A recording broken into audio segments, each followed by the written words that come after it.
I was 13 years old when my father told me I was worth less than a used car. He didn't say it with those words exactly. He said it with numbers. $5,000. That's what Sheikh Abdullah paid for me. $5,000 and a promise to invest in my father's construction business. I know this because I heard them negotiating in the next room while I served them tea. My hands shook so badly the cups rattled on the tray. Neither man looked at me. I was already invisible. Already gone. The sheik was 62 years old. His beard was more gray than black, and his breath smelled like tobacco and decay. He had 3 other wives already. I would be the 4th. The youngest. The freshest. That's what my aunt whispered to my mother in the kitchen later, like it was something to be proud of. He chose our girl. Out of all the families, he chose her. I wanted to scream. I wanted to shatter every glass in that kitchen. But I just stood there, frozen, watching my mother's face. Waiting for her to say no. Waiting for her to protect me. She looked at me once, just once, and I saw it. That flicker of pain. That moment of almost courage.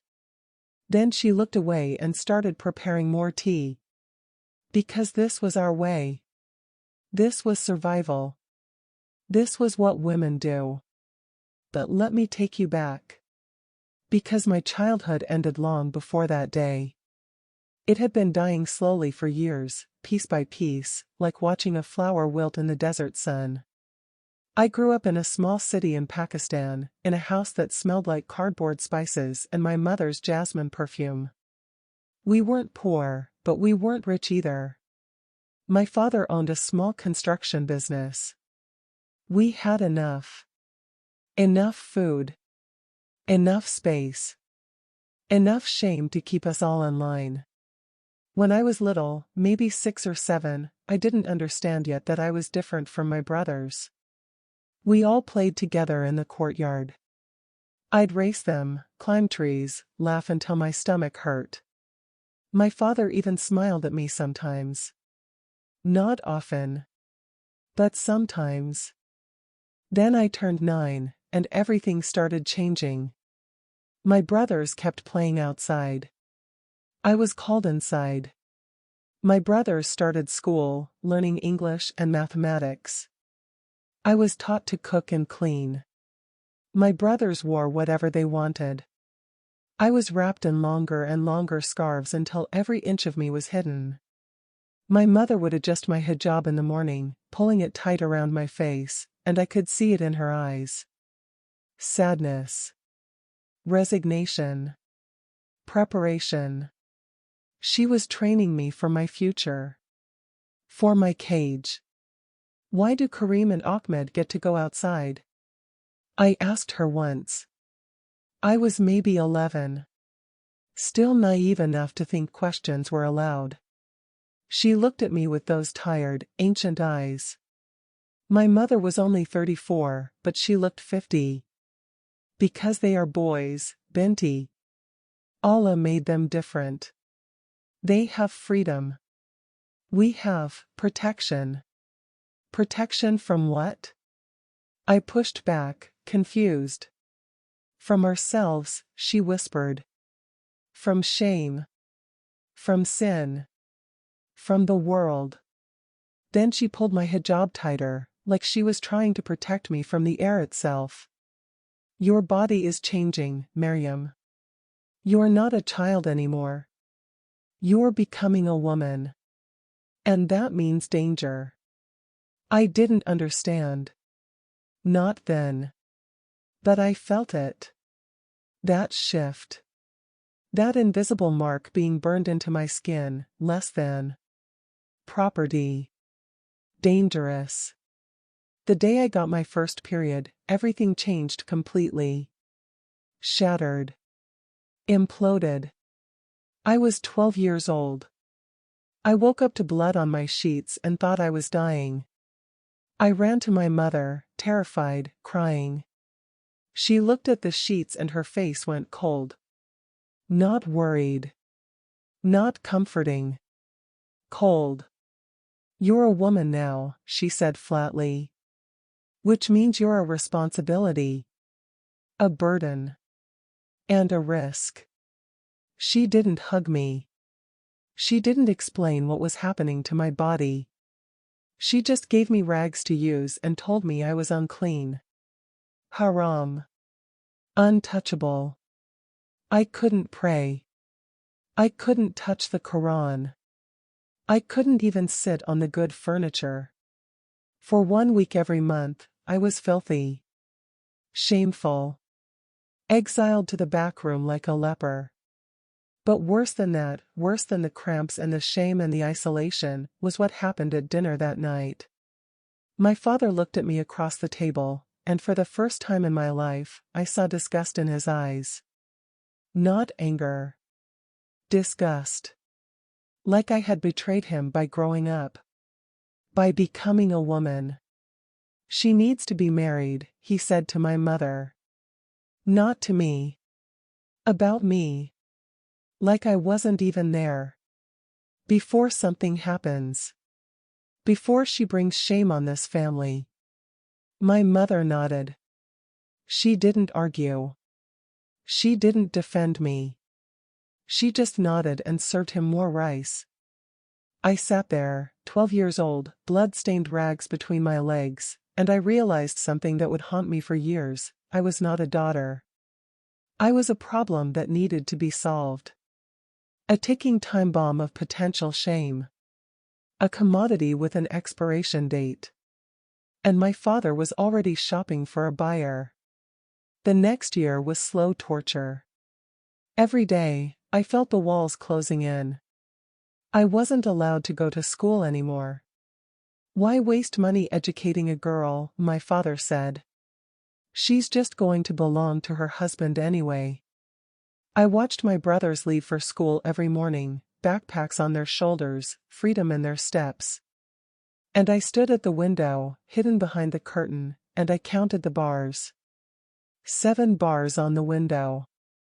7 iron reminders that I was caged. My mother tried to prepare me.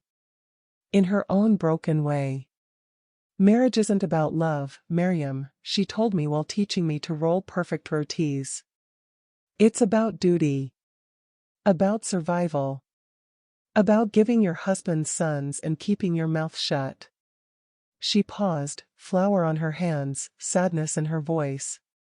You'll understand someday. When you're a mother. When you have daughters of your own to bury alive. I'll never be like you, I whispered. Angry. Defiant. 13 years old and still stupid enough to believe I had a choice.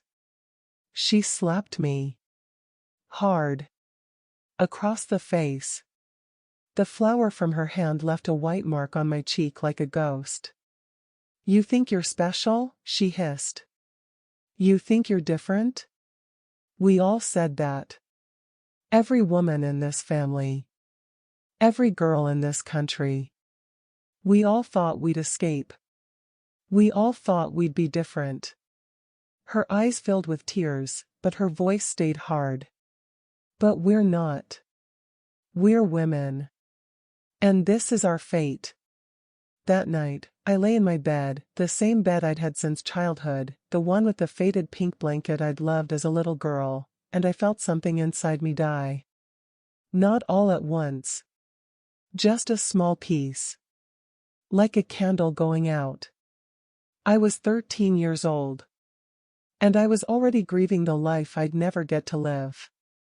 2 months later, my father called me into the living room. Sheikh Abdullah was sitting on our nicest couch, sipping tea from our good china. My father's face was set like stone. My mother stood in the corner, eyes on the floor. And I knew. Before anyone said a word. I knew. My childhood was over. My name was being changed. My body was being sold. And nobody, not Allah, not my mother, not the universe, was going to save me. The gold wedding jewelry came 3 days later. 15 pounds of chains. Sheikh Abdullah wasn't the worst kind of monster. That's what made it so much harder to explain. He didn't have wild eyes or a cruel laugh. He wasn't a villain from a movie. He was respectable, wealthy, educated. He owned 3 textile factories and a large house in the nice part of the city. People called him Sheikh because he'd memorized the Quran and led prayers at the mosque. He gave to charity. He sponsored orphans. Everyone respected him. Everyone except his 3 other wives, who looked at me with a mixture of pity and resentment when they came to meet me the following week. They arrived at our house with gifts, perfumes, sweets, a bolt of red silk fabric. My mother ushered them into the women's sitting room while the men talked business in another part of the house. I was told to serve them tea, to smile, to be grateful for this honor. The first wife, Nasreen, was maybe 45. She had the dead eyes of a woman who'd stopped fighting decades ago. She barely looked at me. The second wife, Farida, was younger, maybe 30. She examined me like livestock, taking in my face, my body, my hands. Checking the competition. The third wife, Aisha, couldn't have been more than 23. She'd only been married to him for 2 years. She looked at me and I saw something flicker across her face. Recognition. Sister to sister. Victim to victim. "How old are you, child?" Nasreen asked, not unkindly. 13, I whispered. 14 in 2 months. Farida laughed. Actually laughed. Oh, he likes them young now. Aisha was 17 when he married her. I was 19. But you, she looked at my mother. She's barely begun menstruating. My face burned with shame. My mother's jaw tightened. My daughter is mature for her age. She's been raised properly. Modestly. She'll be a good wife. She'll be a good 4th wife, Farida corrected, emphasizing the word like a knife.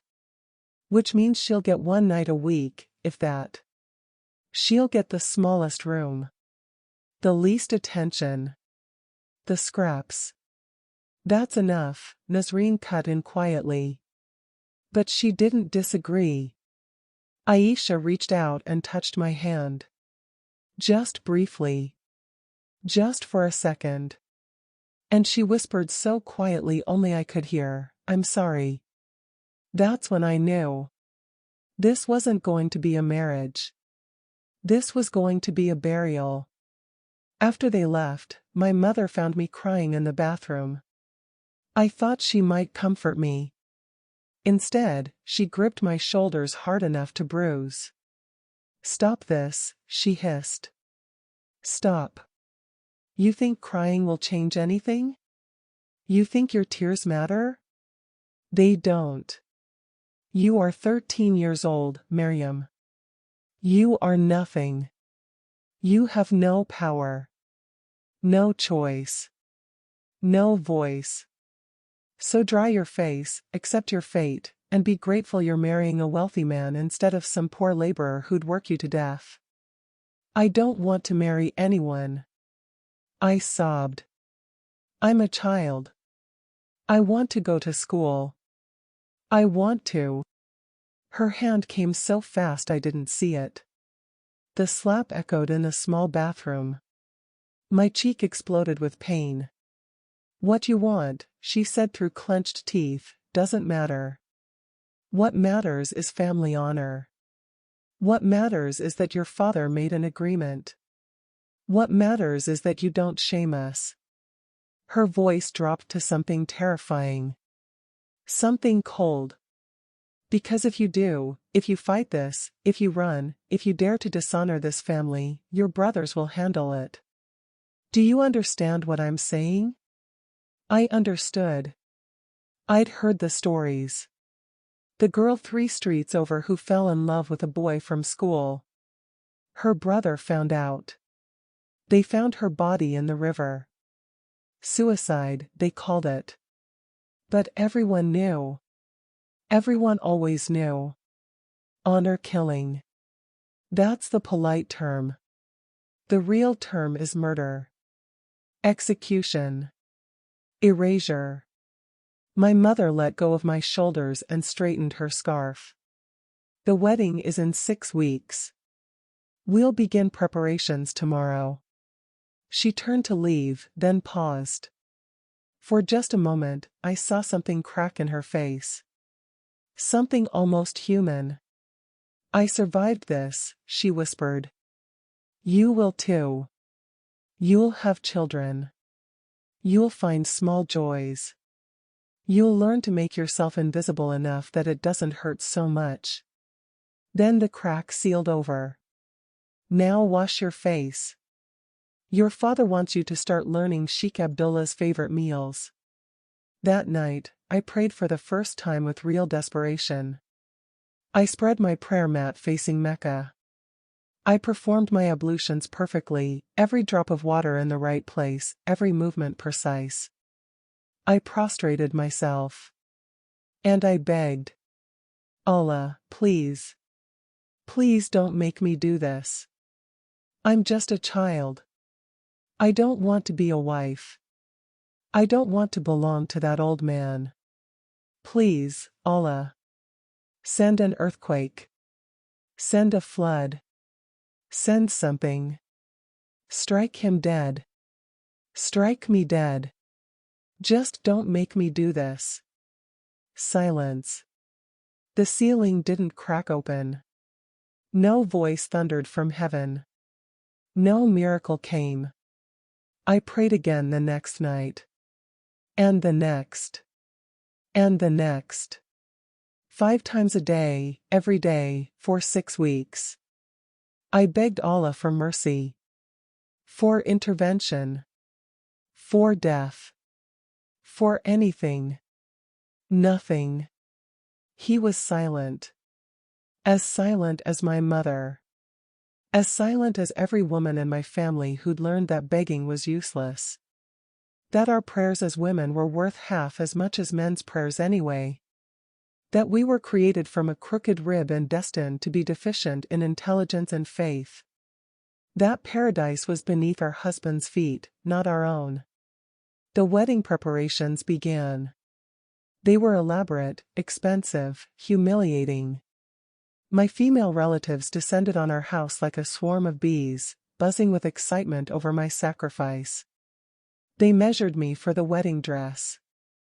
They discussed my dowry. They taught me things I was too young to understand, things about wedding nights and pleasing husbands and producing sons quickly because that's where your value lies, dear, in your womb. My Aunt Safia took charge of my education. She was my father's older sister, a widow with no children. She'd never remarried. She wore black every day and had a mouth like vinegar.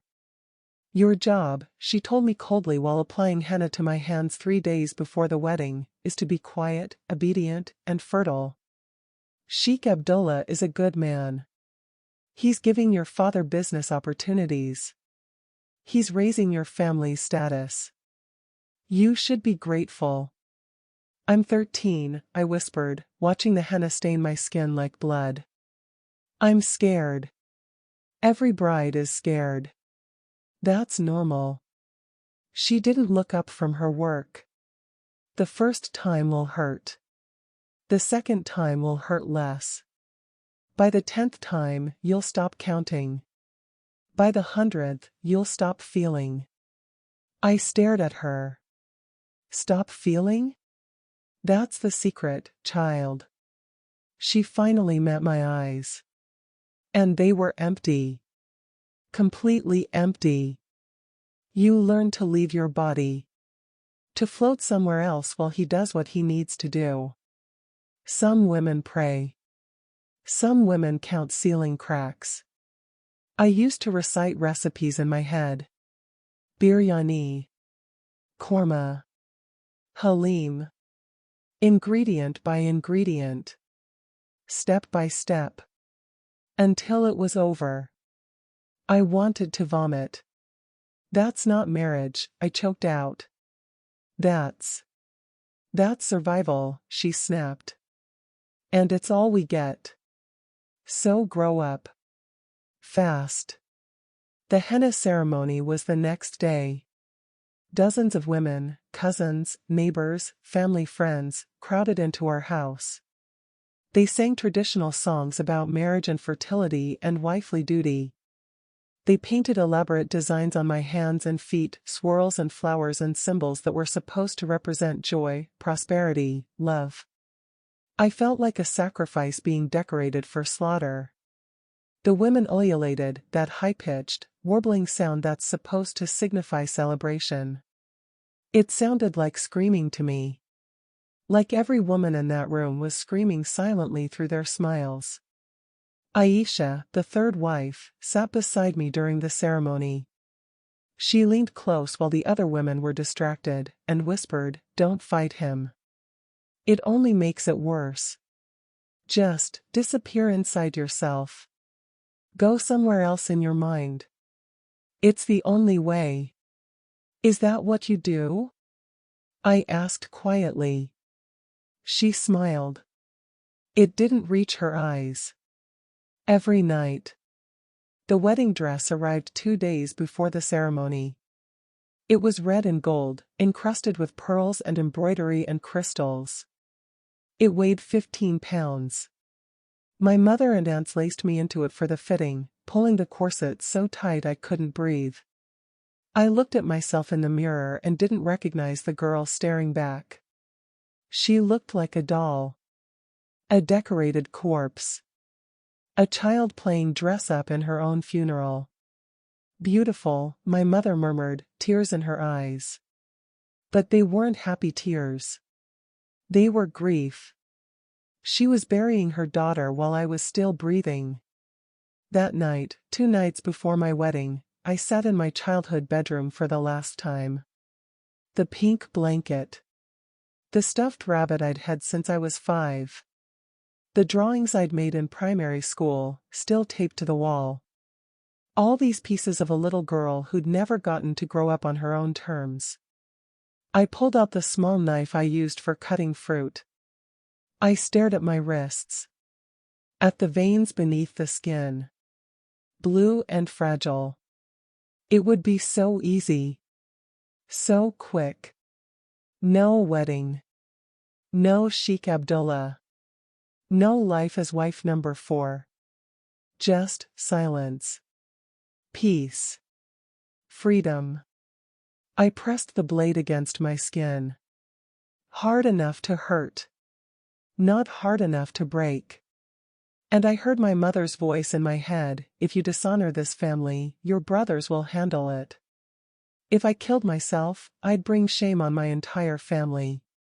My sisters, my younger sisters who were watching all of this, learning what it meant to be a woman in our world, would be unmarriageable. Tainted by my suicide. Punished for my weakness. I couldn't even choose my own death without destroying other girls. I put the knife down. I curled into a ball on my childhood bed. And I whispered into the darkness. If there's a God who loves me, if there's anyone who sees me as more than property, please. Show me. Because I can't survive this alone. I can't. The ceiling didn't answer. Allah didn't answer. The universe stayed silent. But something shifted. Just barely. Just enough to keep me breathing for 2 more days. The wedding was in 48 hours. And I was utterly, completely alone. The wedding day came like an execution date. I woke up at dawn to my mother and aunts bustling into my room. They were already dressed, already perfumed, already wearing their celebration faces. I was still in my nightgown, my eyes swollen from crying all night. Nobody mentioned it. Nobody acknowledged that the bride looked like she'd been grieving. Because I had been. I was grieving myself. Up, up. Aunt Safia clapped her hands. We have 5 hours to get you ready. Bath first. Then makeup. Then the dress. They led me to the bathroom like guards escorting a prisoner. The bath was already drawn, filled with rose petals and milk, traditional, symbolic, meant to make the bride soft and pure for her husband. I wanted to drown in it. My mother scrubbed my skin until it was raw and pink. She washed my hair with jasmine oil. She removed every trace of hair from my body, eyebrows, arms, legs, everywhere, because a wife must be smooth, hairless, perfect. A doll for her husband to play with. Mama, I whispered while she worked. Please. Please don't make me do this. Her hand stilled for just a moment. I saw her jaw clench. I saw her eyes fill with tears she refused to let fall. It's already done, Maryam, she said quietly. The contract is signed. The dowry is paid. There's no going back now. Even if we wanted to. She resumed scrubbing. And we don't want to.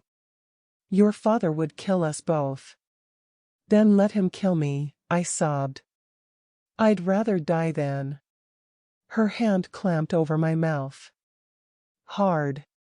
Painful. Her eyes were fierce and terrified. Don't you ever say that again, she hissed. Don't even think it. You think death is better? You think being murdered by your own brothers for shaming this family is better? You think the way they do it, slow, painful, making sure you suffer for dishonoring them, is better than just surviving? She removed her hand.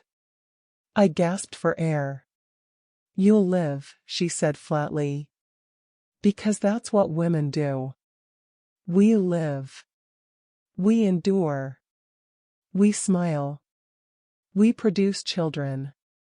And maybe, if you give him sons quickly, you'll earn some small measure of respect in that household. Her voice cracked.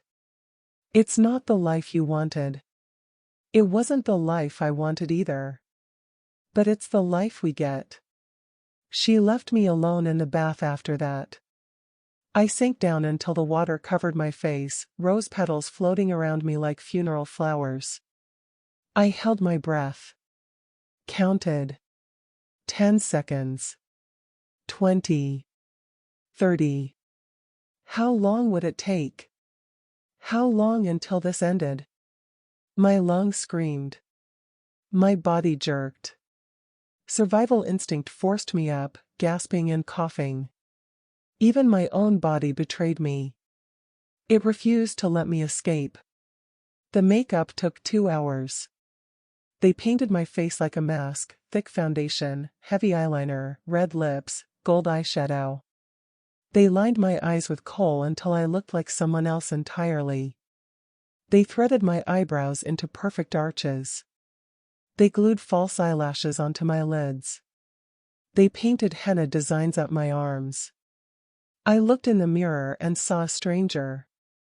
A beautiful, decorated, empty stranger. Gorgeous, my cousin Zainab breathed. Sheikh Abdullah is so lucky. I wanted to claw the makeup off my face. I wanted to scream.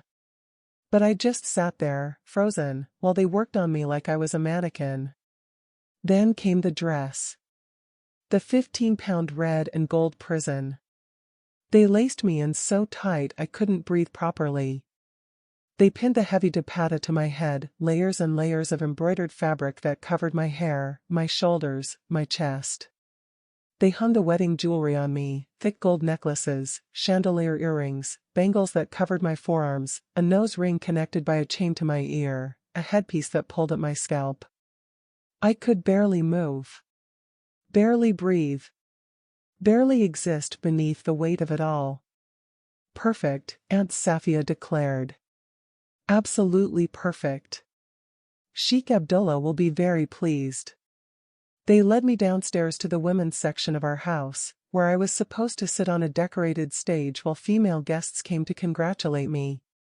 to look at the merchandise, to evaluate whether I was worth the price my father had commanded. I sat there for 4 hours, smiling, nodding, accepting congratulations and blessings and advice. Women I barely knew told me I was lucky, that Sheikh Abdullah was a good man, that I'd have a comfortable life, that many girls would kill for this opportunity. I wanted to tell them they could have it, that they could take my place, that they could be wife number 4 to a man old enough to be their grandfather. But I said nothing, because I'd already learned the most important lesson of womanhood: your words don't matter. Your feelings don't matter. Your consent doesn't matter. All that matters is that you smile and comply and disappear. Aisha came to see me during a quiet moment.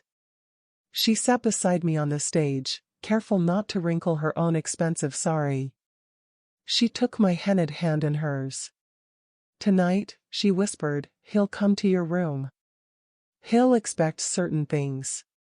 Just let him do what he wants. Don't cry, even if it hurts. Men don't like tears on their wedding night. They want to believe you're willing." She swallowed hard. "Even when you're not. How do you do it?" I asked desperately. "How do you live like this?" She looked at me with those ancient, tired eyes. She was 23 years old and looked 40. "I pray," she said softly. "I pray 5 times a day. I beg Allah to give me patience, to give me strength, to give me sons so I'll have value." She paused. "And I pray that I die in childbirth. Quickly. So I can go to paradise without having to live this life for 50 more years." A chill ran down my spine. "You pray to die?"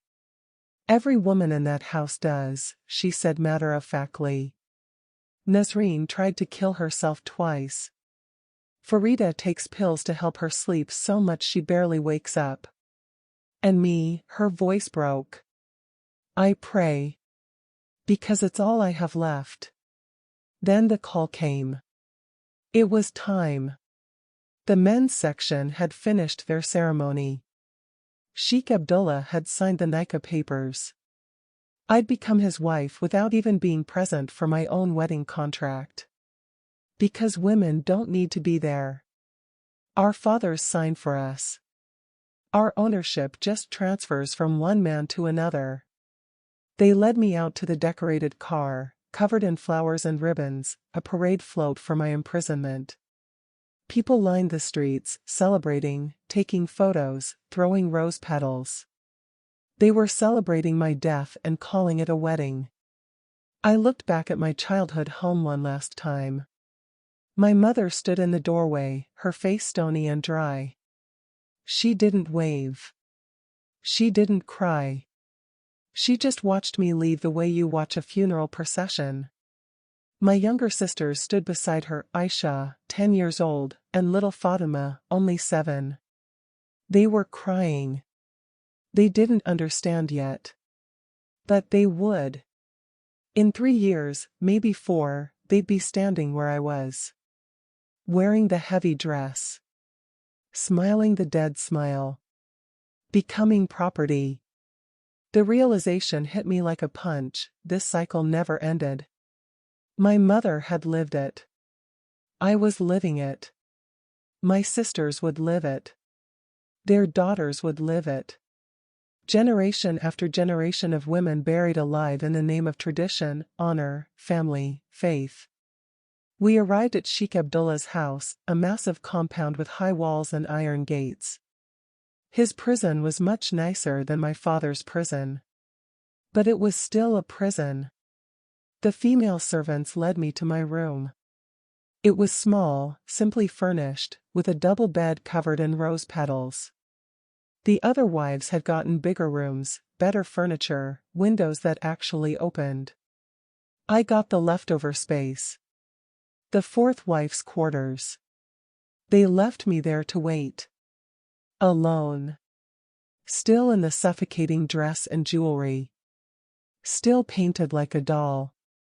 I sank to the floor, as much as the dress allowed, and I prayed. Desperately. Frantically. Allah, please. You created me. You know me. You know I can't do this. I'm just a child. Please, Allah. Strike him dead before he gets here. Send angels to rescue me. Send something. I've been faithful. I've prayed. I've obeyed. Please, Allah. Please. Silence. The same silence I'd heard for 6 weeks. The same silence that had answered every prayer, every plea, every desperate cry. I tried again. Maybe I wasn't praying correctly. Maybe I needed to prostrate more. Beg harder. Cry louder. Allah, I'll do anything. I'll pray more. I'll fast more. I'll memorize more Quran. I'll be perfect. Just please. Don't let this happen. Don't abandon me. Don't leave me here. Please. Nothing. The door handle turned. My heart stopped. My blood turned to ice. Every muscle in my body locked in terror. Sheikh Abdullah entered. He looked even older up close. Liver spots on his hands. Yellow teeth. The smell of expensive cologne trying to mask old age. He closed the door behind him with a soft click that sounded like a cage locking. Maryam, he said. Not unkindly. Almost gentle. Like that made it better. You look beautiful. I couldn't speak.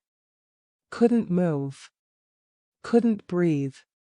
He approached slowly, like you approach a frightened animal.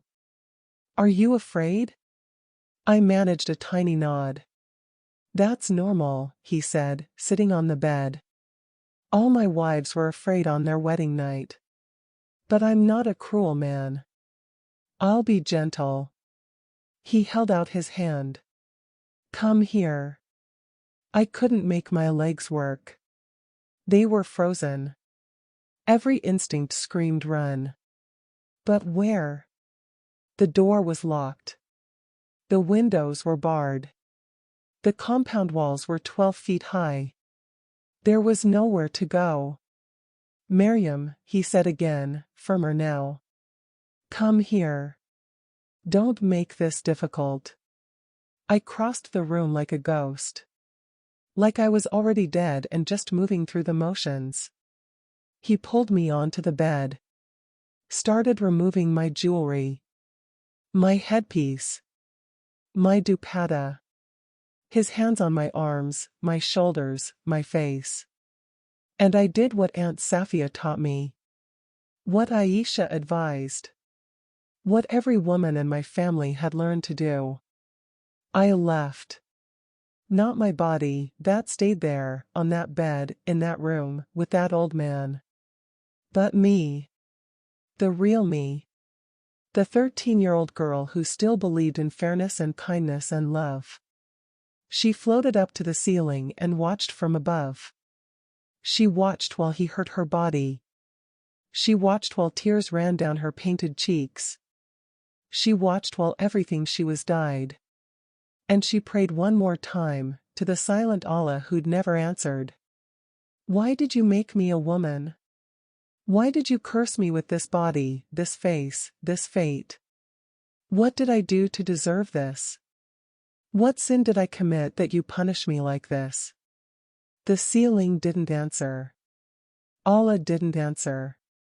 Heaven stayed closed. But hell was right here. In this room. In this bed. In this life I couldn't escape. And it had only just begun. The first 6 months of my marriage were a fog. A gray, suffocating fog where days blended into nights and nothing felt real anymore. I learned the routines quickly because I had to.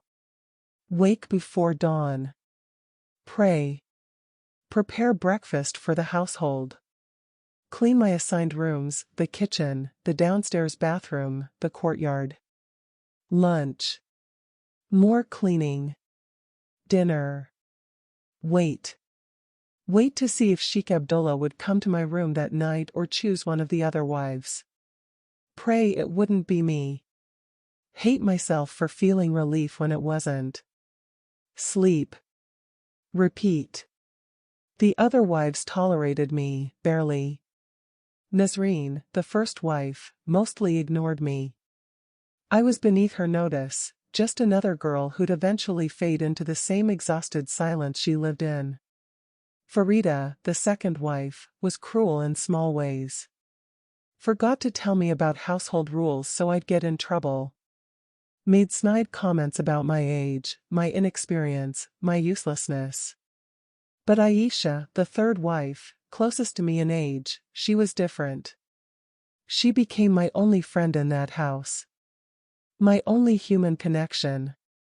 We'd find stolen moments together. In the kitchen while preparing meals. In the courtyard while hanging laundry. Quick, whispered conversations when no one was watching. How long have you been here? I asked her once, maybe 3 months into my imprisonment. 3 years, she said quietly, folding one of Sheikh Abdullah's shirts with mechanical precision. I was 17 when I married him. I thought I'd die within a year. She smiled sadly. I'm still waiting. Do you have children? Her hand stilled. Pain flickered across her face. 1. A daughter. She's 2 years old. Her voice dropped to barely a whisper. He was furious when she was born. He has 6 daughters total from his 4 wives. Only 2 sons.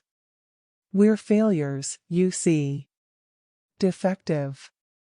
Our only job is to produce sons, and most of us can't even do that right. I thought about my own body. The monthly terror of waiting to see if I was pregnant. The confusing relief when blood came. The guilty shame of that relief because I knew, if I got pregnant and had a daughter, I'd be worthless. But if I had a son, I'd be trapped here forever, tied to this man through a child. What if I never get pregnant? I asked. Aisha looked at me with pity. Then he'll divorce you within a year. Send you back to your family in disgrace. Your father will beat you. Your brothers will. She didn't finish. She didn't have to. So I was trapped either way. Pregnant meant trapped by motherhood. Not pregnant meant divorced, disgraced, probably killed. There was no winning. No escape. No hope. I started praying again, desperately. Not for rescue anymore. I'd learned Allah didn't answer those prayers. But for numbness. For the ability to disappear inside myself so completely that nothing could hurt me anymore. I prayed 5 times a day. Perfectly. Precisely. Every word of Arabic memorized, every movement exact. I fasted beyond Ramadan, extra days, voluntary days, anything to prove my devotion. I read the Quran in Arabic, even though I barely understood it. I covered myself completely, even in the house, even in the women's quarters. If I could just be good enough, faithful enough, obedient enough, maybe Allah would grant me mercy. Maybe He'd grant me death. Or numbness. Or something, anything, other than this crushing awareness that I was trapped in hell with no way out. But the more I prayed, the more hollow it felt. Like shouting into a void. Like worshipping a wall. I'd kneel on my prayer mat, forehead pressed to the ground, and I'd feel nothing. No peace. No comfort. No presence. Just emptiness and the weight of obligation. Do you feel anything when you pray? I asked Aisha one day. We were alone in the kitchen, peeling potatoes. She glanced toward the door nervously, making sure no one could hear. What do you mean? I mean, do you feel like anyone's listening? Like Allah hears you? Like He cares? Her knife stilled. She stared at the potato in her hand for a long moment. No, she finally whispered. I haven't felt anything in years. But I keep praying because what else is there? If we stop, we lose paradise. And if there's no paradise waiting, then this life, her voice cracked. Then this life is all there is. And I can't accept that. So we both kept praying to the silent God. Kept performing the rituals. Kept hoping that somehow, somewhere, someone was counting our tears and would reward us eventually. In the next life. Because there was certainly no reward in this one. Then, 8 months into my marriage, everything changed. Sheikh Abdullah hired a new housemaid. Her name was Maria, and she was from the Philippines. Christian. She wore a simple cross necklace tucked under her uniform, barely visible. I only noticed it one day when she bent down to pick something up and it slipped out. My heart seized with fear for her. You should hide that, I whispered urgently. If Sheikh Abdullah sees. I know. She tucked it back quickly, efficiently. But I can't take it off. It reminds me I'm not alone. She looked at me with these warm, brown eyes. Eyes that had kindness in them. Even here. I didn't understand what she meant. But something about the way she said it, the certainty, the peace, made me curious. Maria worked quietly, efficiently, never causing problems. But I noticed things about her. She didn't have the dead eyes that Nasreen had, or the bitter edge that Farida carried, or the exhausted hopelessness that Aisha and I shared. She was a servant, arguably lower status than even the youngest wife, but she had something we didn't. She had lightness. Not happiness exactly. But an absence of that crushing despair that permeated every other woman in the house. One day, I found her in the laundry room, folding clothes and humming softly. A tune I didn't recognize. Pretty. Peaceful. What is that song? I asked. She looked up, startled, then smiled. Oh. A hymn. From my church back home. I sing it when I'm missing my family. Hymn? I'd heard the word but didn't really know what it meant. A song about God. About Jesus. She said it so casually. So freely. Like she wasn't terrified of being overheard. Like faith wasn't a burden of rules and rituals but something else. You're Christian, I said. Stating the obvious. Yes. No shame. No apology. Just fact. Doesn't it scare you? Living in a Muslim house? If Sheikh Abdullah found out. He knows. She kept folding. He hired me knowing I'm Christian. I told him up front. He said as long as I don't try to convert anyone and I do my work, he doesn't care. That shocked me. Sheikh Abdullah, strict, religious Sheikh Abdullah, allowed a Christian woman in his home? But, don't you have to hide it? Pretend? She paused, meeting my eyes. I don't hide who I am. Jesus didn't ask me to hide. He asked me to live with love. She smiled gently. Even here. I didn't know what to say to that. The idea of not hiding, of being fully yourself, was so foreign to me. I'd been hiding my whole life. Hiding my thoughts, my feelings, my true self. Hiding was survival. But she wasn't hiding. And she was free. Even as a servant. Even in this house of cages. 2 weeks later, I was cleaning the guest bathroom when I found something tucked behind the towels. A small book. Black leather cover. Gold lettering. Holy Bible. My heart hammered. This was haram. Forbidden. If anyone found me with this. But my hands moved before my brain could stop them. I opened it. The pages were thin, delicate. Filled with tiny print. Names I recognized: Abraham, Moses, Noah, stories I'd heard versions of in the Quran. But there was more. A whole section called the New Testament. About someone named Jesus. Isa al-Masih. I knew him from the Quran, a prophet, born of Virgin Mary, did miracles. But the Quran said he didn't die on a cross. That it was made to appear that way, but Allah saved him. This book said something different. I shouldn't have kept reading. I should have put it back immediately. But I couldn't stop. It was like finding water after months of thirst. I read about Jesus healing a woman who'd been bleeding for 12 years.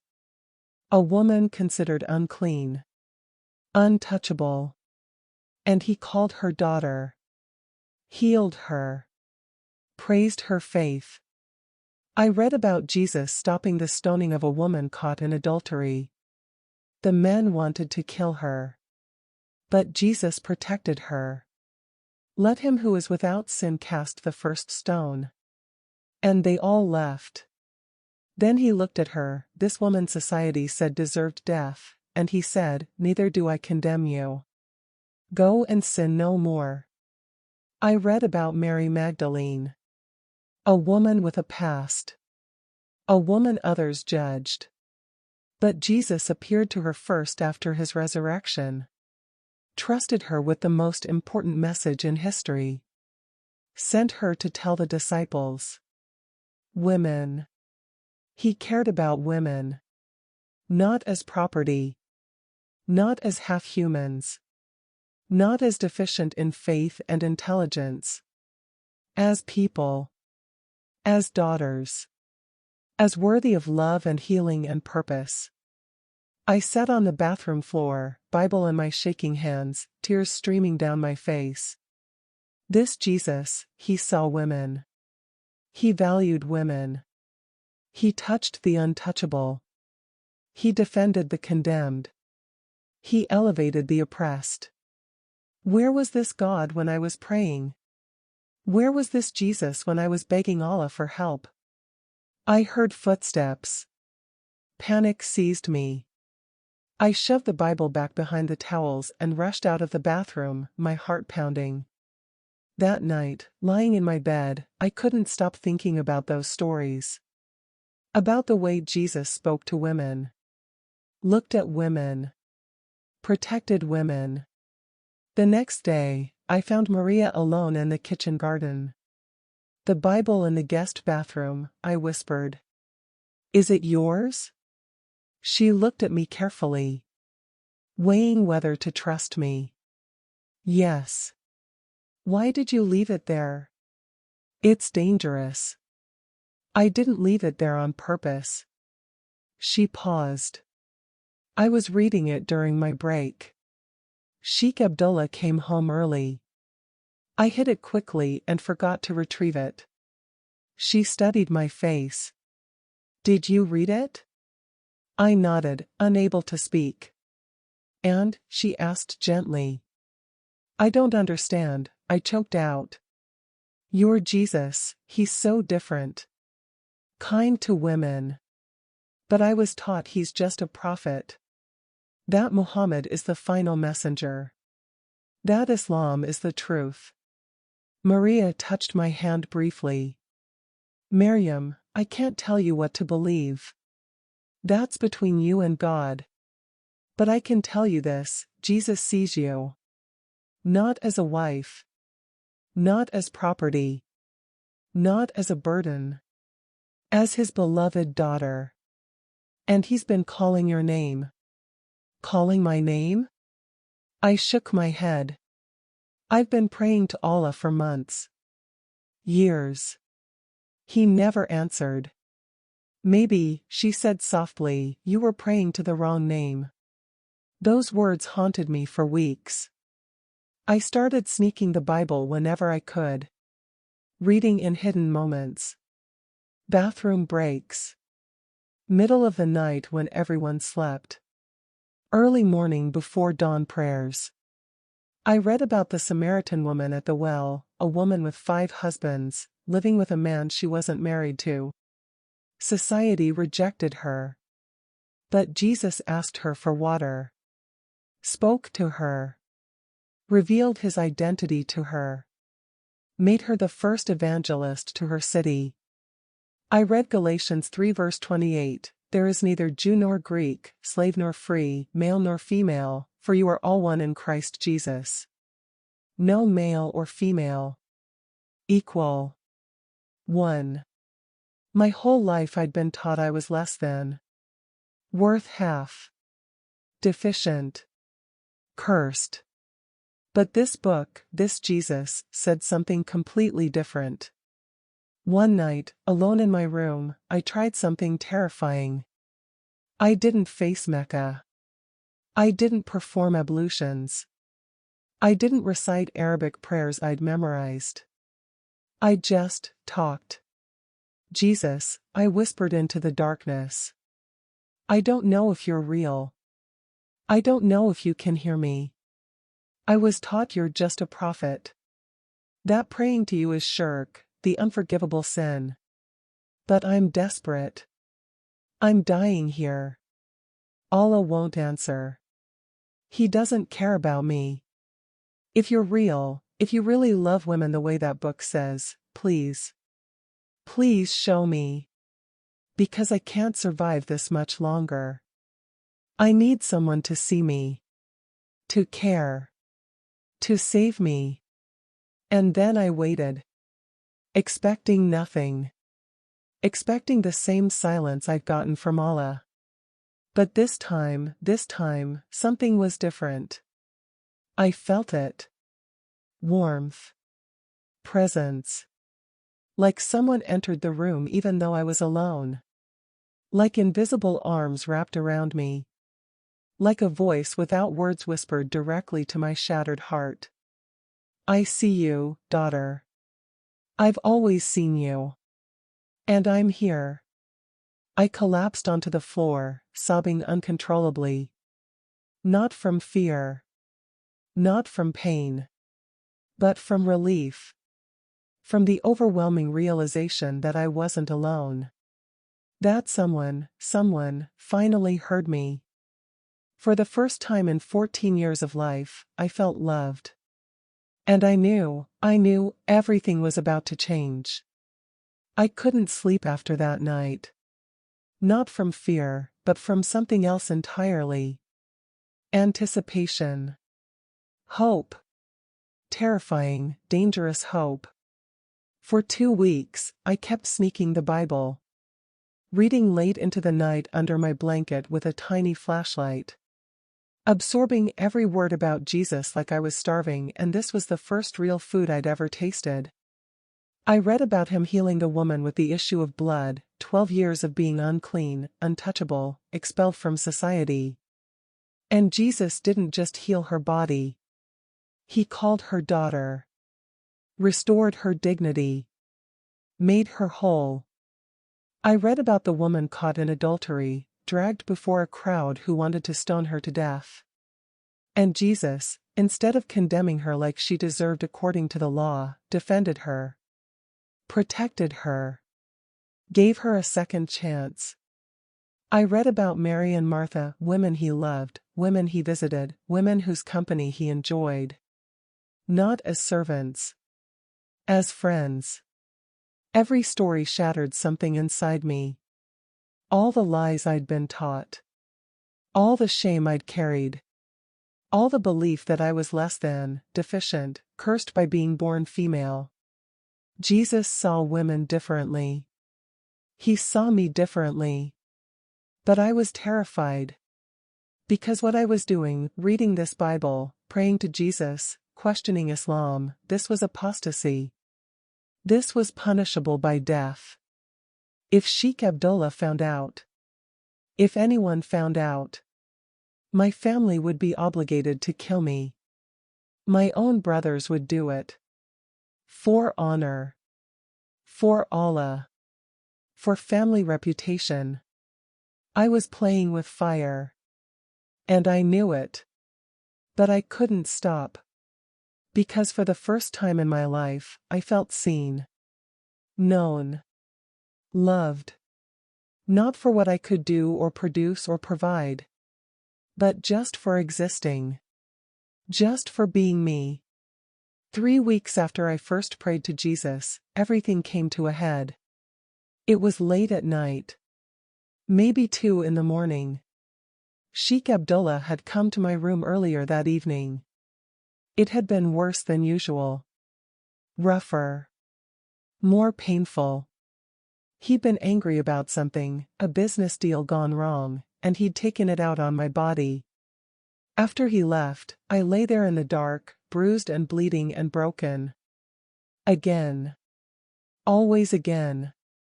This was my life. This would always be my life. Until I died or he divorced me or I finally found the courage to end it myself.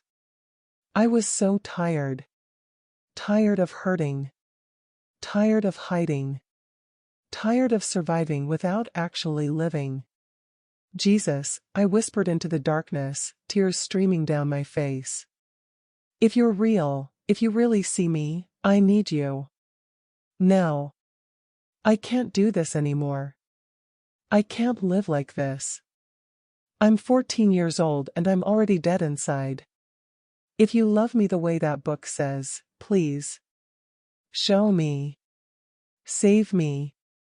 Give me a reason to keep breathing. And then it happened. The room changed. The air shifted. It's hard to explain if you've never experienced it. The physical space was the same bed, same walls, same barred window. But everything felt different. Heavier. Fuller. Alive. And then I saw him. Not with my physical eyes exactly. But I saw him. As real as anything I'd ever seen. More real, actually. More solid than the furniture. More present than my own body. Jesus. Standing at the foot of my bed. He wasn't what I expected. I'd seen pictures, Western paintings with blonde hair and blue eyes. But this Jesus had Middle Eastern features. Dark hair. Brown skin. Kind eyes. Carpenter's hands with scars on the palms. He looked at me. Really looked at me. Not the way men look at women in my world, like objects, like property, like things to use. But like I was precious. Valuable. Seen. I couldn't move. Couldn't speak. Couldn't breathe. Maryam, he said. His voice was gentle but powerful. Like thunder wrapped in velvet. Like the sound of coming home. He knew my name. Of course he knew my name. But hearing him say it, hearing the way he said it, with such tenderness, such love, I shattered. I'm sorry, I choked out, pulling the blanket up to cover myself even though I was fully clothed. I'm dirty. I'm used. I'm broken. You shouldn't, you can't. He moved closer. Not threatening. Just present. And then he did something that broke me completely. He knelt. Jesus, King of Kings, Lord of Lords, Creator of the universe, knelt beside my bed. Lowered himself to my level. To the level of a 14-year-old girl who'd been sold and used and shattered. Look at me, he said softly. I couldn't. I was too ashamed. Too dirty. Too unworthy. Maryam, please. Look at me. Slowly, trembling, I lifted my eyes. And he was crying. Tears running down his face. For me. Because of what had been done to me. Because of the pain I'd endured. Because of the childhood stolen. The innocence destroyed. The worth denied. You are not what they did to you, he said, his voice thick with emotion. You are not your father's property. You are not your husband's possession. You are not a commodity or a burden or a shame. You are mine. My daughter. My beloved. My treasure. I'm nothing, I sobbed. I'm worthless. You are priceless. He said it with such fierce conviction that I felt it in my bones. I created you. I knit you together in your mother's womb. I chose your eye color, your laugh, your heart. I made you exactly as you are, female, beautiful, valuable. And when I made you, I called you good. Very good. But I'm a girl, I whispered. I'm worthless. The Quran says. I don't care what anyone says. His voice was firm now. Not angry, but absolutely certain. I care what I say. And I say you are my daughter. Co-heir with Christ. Loved beyond measure. Worth dying for. He paused, letting that sink in. Do you know what I did for you, Maryam? I shook my head. He held up his hands, showing me the scars. I was nailed to a cross. They beat me. Mocked me. Spit on me. Crucified me. And while I hung there, bleeding and suffocating, I was thinking of you. Little Maryam, sold at 13. Abused. Broken. Praying to a silent God who never answered. I was thinking, I will die for her. I will take her shame. I will carry her pain. I will purchase her freedom with my own blood. Because she is worth it. I couldn't breathe. Couldn't process what he was saying. You died, for me? For you. And for every woman who's been told she's less than. Every girl sold into marriage. Every wife beaten and broken. Every daughter denied her worth. His eyes blazed with holy fire. I see every tear. I know every wound. And I'm telling you, and no more. You are not property. You are not a slave. You are my daughter. And I am setting you free. But how? I gasped. I'm trapped here. I can't escape. If I try to leave, they'll kill me. My family will. I know. He reached out, and I felt his hand on my cheek even though he wasn't physically touching me. Warmth. Safety. Love. The road ahead won't be easy, Maryam. Following me will cost you everything. Your family. Your safety. Maybe even your life. But I promise you this, you will never be alone again. I will be with you. Always. In the fire. In the valley. In the darkest night. I will never leave you. Why? I whispered. Why do you care about me? I'm nobody. I'm just. You are my daughter. He said it again, emphasizing every word. And you are not just anything. You are fearfully and wonderfully made. You are bought with a price. You are chosen. Called. Loved. And nothing, nothing, can separate you from my love. Not your past. Not your husband. Not your family. Not death itself. You are mine. Forever. Something broke open inside me. All the walls I'd built. All the numbness I'd cultivated. All the death I'd been carrying. It cracked and shattered and light poured in. I lunged forward off the bed and fell at his feet, sobbing so hard I couldn't form words. Just brokenness pouring out.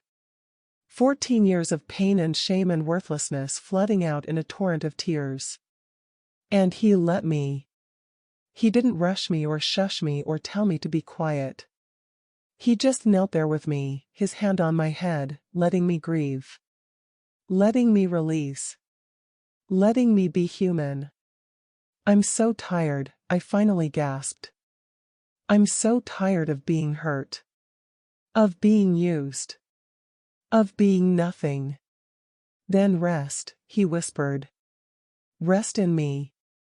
Let me carry it. Let me take the weight. You were never meant to carry this alone. But I'm Muslim.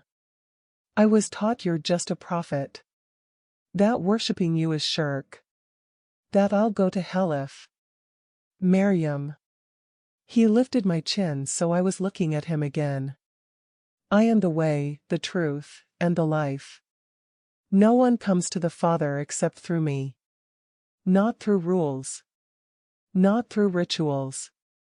Not through being good enough. Through me. Because I already paid the price. I already did the work. All you have to do is say yes. Yes to what? Yes to being my daughter. Yes to letting me love you. Yes to believing you are worthy, not because of what you do, but because of who I am and what I've done. He smiled. It was the most beautiful thing I'd ever seen. Yes to life, Maryam. Real life. Abundant life. Free life. I thought about what that meant. Saying yes to Jesus meant saying no to everything else. My family. My religion. My culture. My safety. Everything I'd known my entire life. But what had that life given me? Pain. Shame. Imprisonment.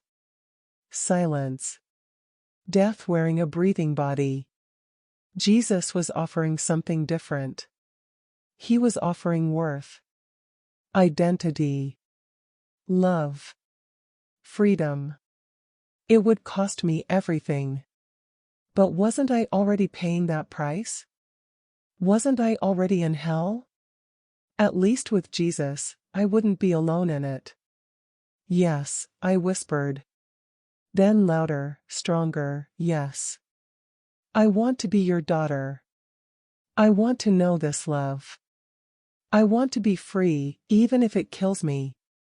I'd rather die belonging to you than live belonging to anyone else. The moment I said it, everything changed. The room flooded with light. Not physical light from a lamp, but light. Pure, warm, overwhelming light that filled every corner, every shadow, every broken place inside me. I felt it physically. Like warm water washing over me. Through me. Into me. Cleaning out the filth. Healing the wounds. Mending the shattered pieces of my soul. The shame, that crushing, suffocating shame I'd carried since my first period, lifted. Just gone. Evaporated like mist in sunlight.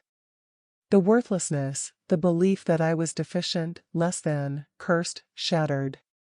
Replaced with something I'd never felt before, worth. Intrinsic, undeniable worth. The fear, the constant, paralyzing fear that had ruled my entire life, broke. Not completely. I was still terrified of what came next. But underneath the fear was something stronger, faith. Trust. The certainty that I wasn't alone anymore. I looked down at my hands, the hands that had been headed for a wedding I didn't want, the hands that had served a husband I didn't choose, the hands that had been worthless in my culture, and I felt it. I was new. Born again. That's what the Bible called it. I finally understood. The old Maryam, the property, the commodity, the burden, she died in that moment.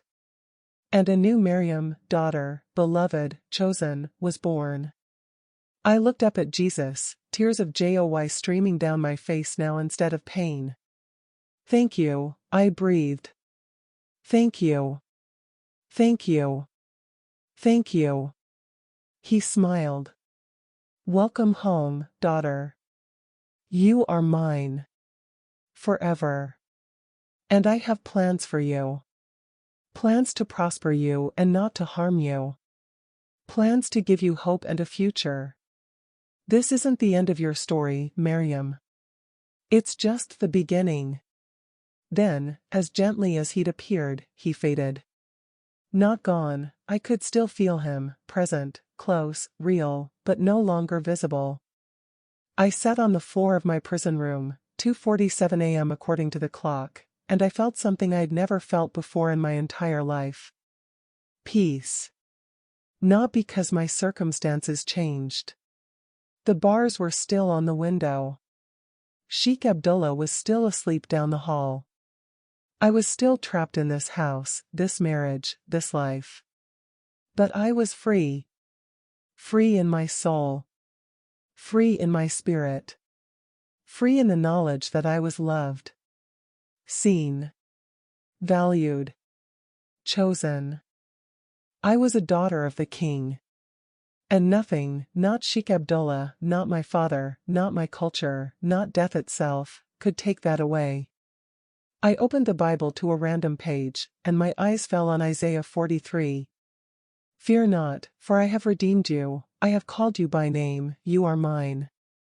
When you pass through the waters, I will be with you, and through the rivers, they shall not overwhelm you. When you walk through fire you shall not be burned, and the flame shall not consume you. For I am the Lord your God, the Holy One of Israel, your Savior. I read it 3 times. Memorizing it. Claiming it. Believing it. The fire was coming. I knew that. The cost would be high. Maybe everything. But I wasn't alone anymore. And I was finally, truly, free. The weeks following my encounter with Jesus were the strangest of my life. Outwardly, nothing changed. I still woke before dawn, still prepared meals, still cleaned, still submitted when Sheikh Abdullah came to my room. Still played the role of obedient wife number 4. But inside, everything was different. I wasn't alone anymore. I'd whisper to Jesus while washing dishes. Help me get through today. I'd pray to him while being hurt. Give me strength. I'd thank him for small mercies, a moment of sunshine through the barred window, Aisha's kind smile, Maria slipping me an extra piece of bread. Maria knew something had changed. She could see it in my eyes. You met him, didn't you? She whispered one day while we hung laundry together in the courtyard. I nodded, tears filling my eyes. He called me his daughter. She hugged me quickly, a dangerous gesture if anyone saw, but she did it anyway. Welcome to the family, sister.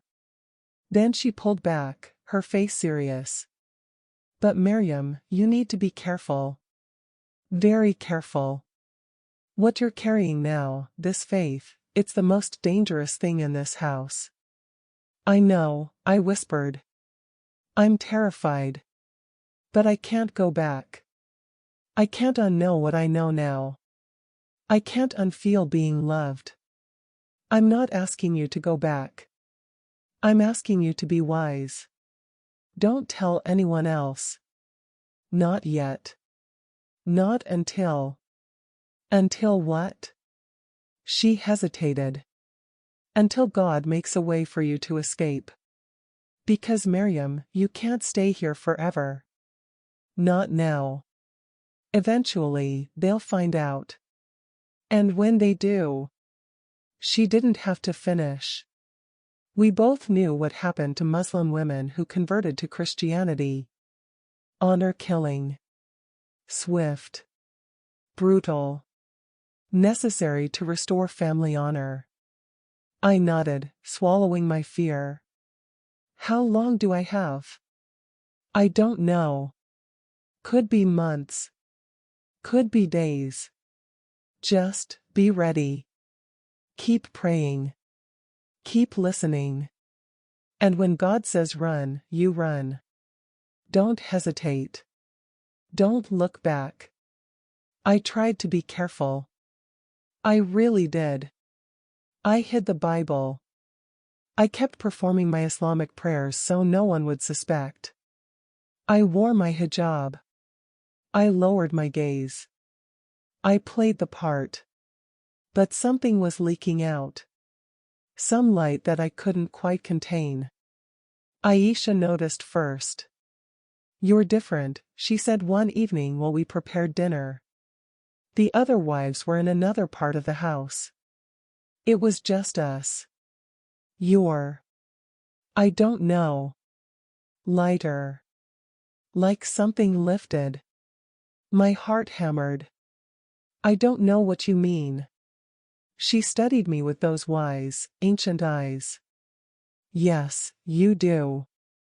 I've seen that look before. My cousin had it." Right before her family, she stopped abruptly, fear flashing across her face. "Maryam, please tell me you're not doing something foolish." "I'm just trying to survive," I said quietly. "Same as you." "No," she shook her head. "You're doing something else. Something dangerous. I can see it." She grabbed my arm, urgent. "Whatever it is, stop. Please. I can't watch another girl die. I can't."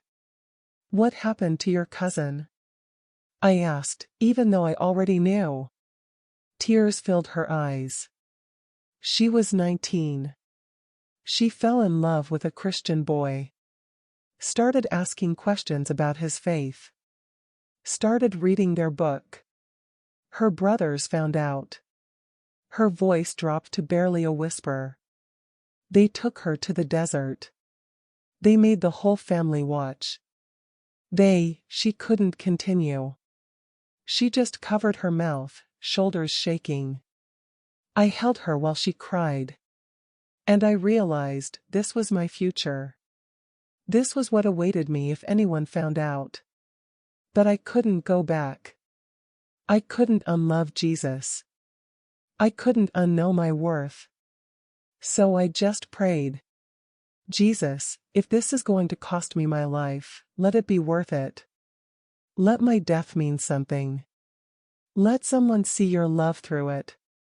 Don't let me die for nothing." The breaking point came 3 months after my encounter with Jesus. I was 15 years old by then. Still no pregnancy, which enraged Sheikh Abdullah. He'd started talking about divorce. About sending me back to my family as defective goods. Part of me was relieved. Maybe divorce was my way out. Maybe I could leave this house, and once I was away from Sheikh Abdullah, I could run. Escape. Find a church. Find safety. But another part of me was terrified. Because going back to my father's house as a divorced, childless woman meant shame. Meant punishment. Meant I'd be locked away even more strictly until they could marry me off again, probably to someone worse. There was no good option. Just different flavors of prison. Then one afternoon, everything exploded. I was in my room, reading the Bible. I'd gotten careless. Comfortable. I thought I had privacy for a few hours. Sheikh Abdullah was at the mosque. The other wives were visiting family. Maria was running errands. I didn't hear the door open. "What is that?" I spun around. Farida, the second wife, stood in my doorway. Her eyes locked on the book in my hands. The unmistakable black leather. Gold lettering. Holy Bible. Time stopped. My blood turned to ice. I couldn't form words. Couldn't think. Couldn't move. She crossed the room in 3 strides and ripped the book from my hands. Stared at the cover. Her face went white. Then red. Then twisted with rage. You apostate. You filthy apostate. She screamed it. Loud enough for the whole house to hear. Nazreen. Aisha. Come here. Now. Everything moved in slow motion after that. The other wives came running. They saw the Bible in Farida's hands. Saw me frozen in shock. Understood immediately. Nazreen's face went hard. Call Sheikh Abdullah. Now. And her family, Farida added viciously. Her father needs to know his daughter is a kafir. A Christian. An enemy of Islam. Aisha just stared at me, tears streaming down her face. Why? She mouthed. Why? Because I was loved, I wanted to say. Because Jesus saw me. Because I couldn't live one more day believing I was worthless. But I said nothing. Just stood there, shaking, while Nazreen made the phone calls that would seal my fate. Sheikh Abdullah arrived within 20 minutes. My father and brothers arrived 30 minutes later. They dragged me to the living room. Literally dragged. My brother Karim had one arm, my brother Ahmed had the other. They threw me on the floor in front of the assembled men. My father didn't even look at me. His face was stone. Cold. Dead. Sheikh Abdullah held the Bible like it was contaminated. How long? He demanded. I don't know. How long? He roared. 3 months, I whispered. Maybe 4. And you've been praying to this Jesus? This false God? He's not false, I heard myself say. My voice was small but steady. He's real. He loves me. My father's fist caught me across the face. I tasted blood. The room spun. You will renounce this, my father said coldly. Now. In front of witnesses. You will declare the Shahidah. You will repent. You will burn this book. And then we will decide your punishment. I touched my split lip, blood on my fingers. This was it. The moment. The choice. Deny Jesus and live. Probably. Maybe. At least a little longer. Or confess him and die. I thought about that night he came to me. The way he knelt. The way he cried. The way he called me daughter. I thought about the cross. What he endured for me. The beating. The mocking. The nails. The suffocation. The death. He died for me. Could I live for him? Could I die for him? I looked at my father's cold face. My brother's disgusted expressions. Sheikh Abdullah's rage.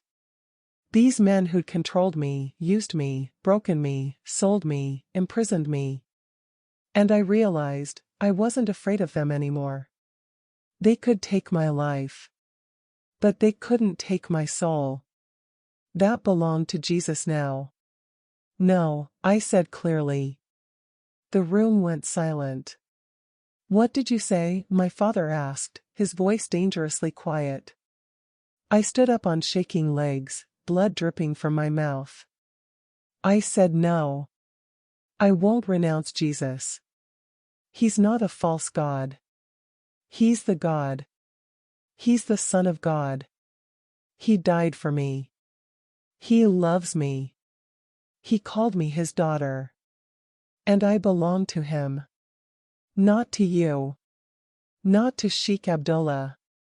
Not to anyone else. I'm his. My brother Ahmed hit me so hard I fell. Pain exploded through my skull. I tasted more blood. You stupid girl, my father hissed. Do you know what you've done? Do you understand what this means? It means I'm free, I said through broken teeth. For the first time in my life, I'm free. You've shamed this entire family, my father continued, his voice shaking with rage. Your sisters will never marry now. Your brothers' reputations are destroyed. We are disgraced. Because of you. No, I said, finding courage I didn't know I had. You're disgraced because you sold your 13-year-old daughter to an old man for money. You're disgraced because you treat women like property. You're disgraced because you worship a God who hates half the humans he created. Kareem pulled out a knife. A long, curved blade. The kind used for slaughtering animals for Eid. This ends now, he said coldly. For the family honor. For Allah. For our name. He grabbed me by the hair, yanked my head back, pressed the blade against my throat. And I felt it. The sharp edge. The cold metal. Death, inches away. This was it. This was how I died. 15 years old. Murdered by my own brother. In the name of honor. But I wasn't afraid. Because I knew where I was going. I knew who was waiting for me. Jesus, I whispered. I'm ready. Take me home. Kareem raised the knife higher, preparing to slash. And then it happened. The knife shattered. Not broke. Shattered. Like it was made of glass instead of steel. Pieces flew everywhere. Kareem screamed, dropping the handle, staring at his bleeding hand in shock. Everyone froze. Staring. Unable to process what just happened. What, how, Ahmed stammered. And then the light came. That same light I'd seen in my room 3 months ago. But this time everyone saw it. Bright. Blinding. Filling the entire living room. And in the light, I saw him. Jesus. Standing between me and my family. Protecting me. Shielding me. His eyes blazing with holy fire. Enough, he said. His voice thundered through the room. Not loud in volume, but powerful in authority. You will not touch her. She is mine. My father collapsed to his knees, trembling. Sheikh Abdullah backed away, terror on his face. My brothers stood frozen, unable to move. Aisha, watching from the doorway, gasped. Isa al-Masi, she breathed. Jesus the Messiah. He looked at me, and his eyes softened. Run, daughter. Now. Maria is waiting at the back door. She'll take you to safety. Go. But. Run, Maryam. Trust me. Go. I didn't hesitate. I ran. Through the living room. Through the kitchen. Out the back door where Maria was waiting, exactly like he said, with a bag packed and car running. Get in, she shouted. I jumped in. She floored it. Behind us, I heard shouting. My father. My brothers. Coming after us. But we were faster. And somehow, every traffic light turned green. Every road cleared. Like angels were paving our way. Maria drove for 2 hours, taking back roads, changing directions, making sure we weren't followed. Finally, she pulled into a compound. High walls. Guard at the gate. A sign that said Women's Refuge Center. "You'll be safe here," she said, tears streaming down her face. "Other women who've escaped. Christians who protect converts. You're safe now, Maryam. You're safe." I looked at the building. My new life. My new beginning. And I started laughing. Not from happiness exactly. From relief. From the overwhelming realization that I was alive. Free. Protected. Saved by Jesus. Literally. Miraculously. Undeniably. Maria hugged me tight. "He kept his promise," she whispered. "He said he'd never leave you." And he didn't. "No," I agreed, sobbing into her shoulder. "He didn't.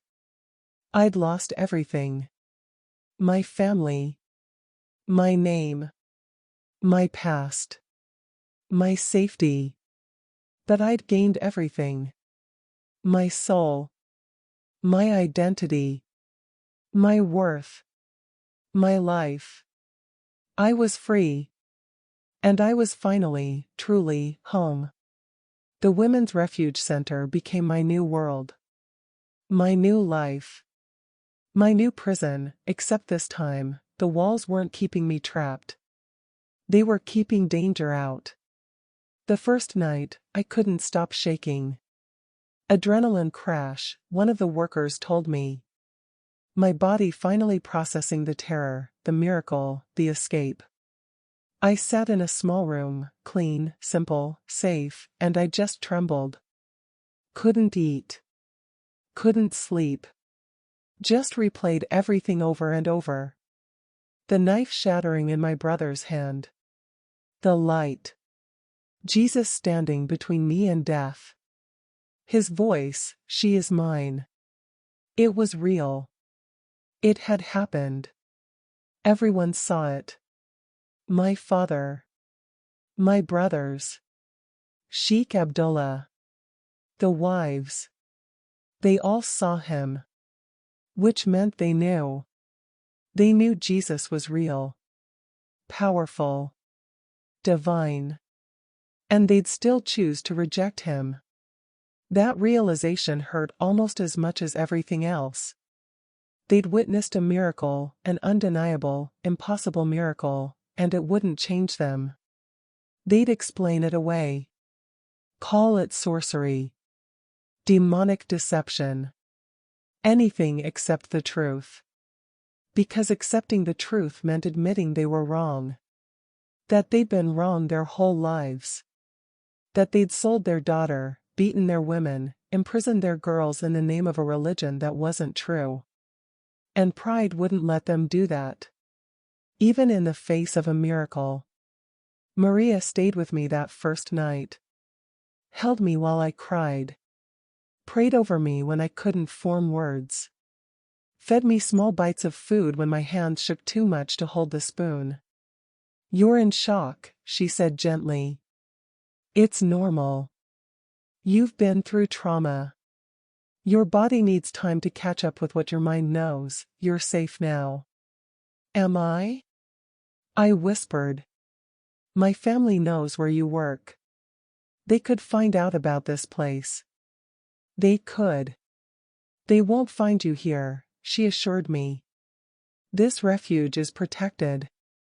Underground network. Changed locations regularly. Security. Guards. Women who've been trained to spot danger. You're not the first Muslim convert we've sheltered, Maryam. We know how to keep you safe." But safe felt relative.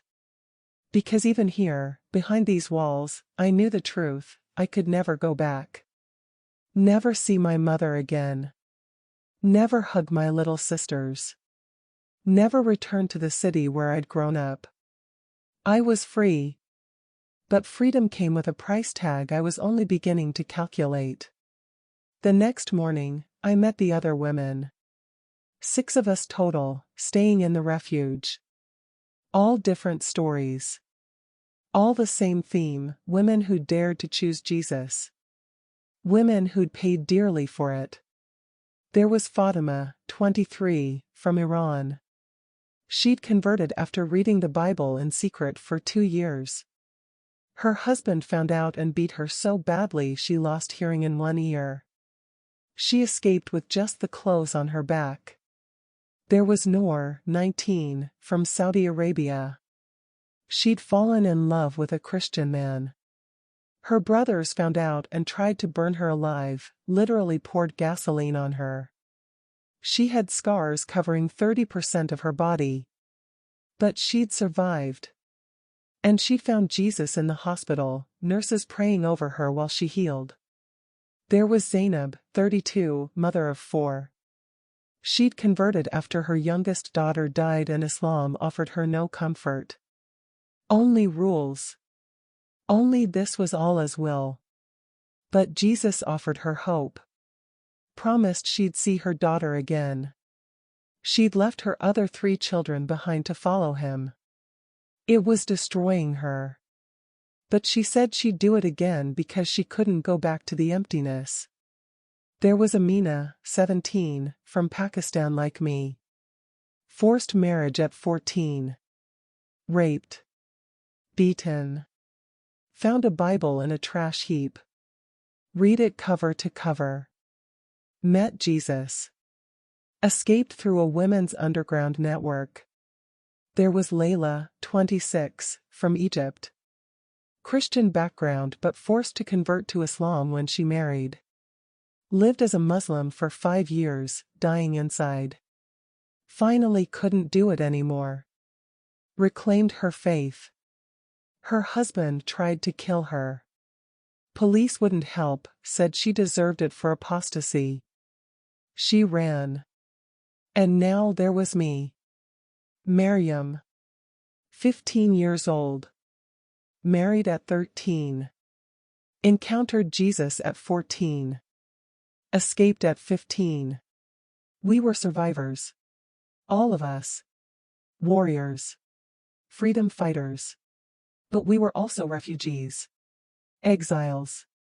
Women without countries, without families, without identities. We sat in a circle that first morning, sharing our stories. Crying together. Praying together. And I realized something profound. This was my new family.